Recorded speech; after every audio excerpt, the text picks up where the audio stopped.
Pasukan Rusia merilis rekaman momen mereka menyerbu Torets.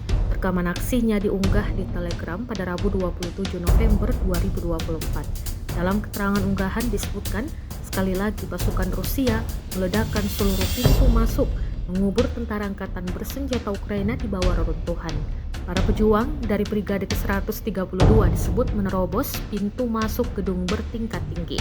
Di sana tempat para tentara Ukraina bersembunyi dan pasukan Rusia segera meledakannya dengan ranjau anti-tank. Hal ini pun diklaim sukses mengubur tentara Ukraina di bawah reruntuhan. Rekamannya pun kini telah menuai berbagai komentar dari warganet.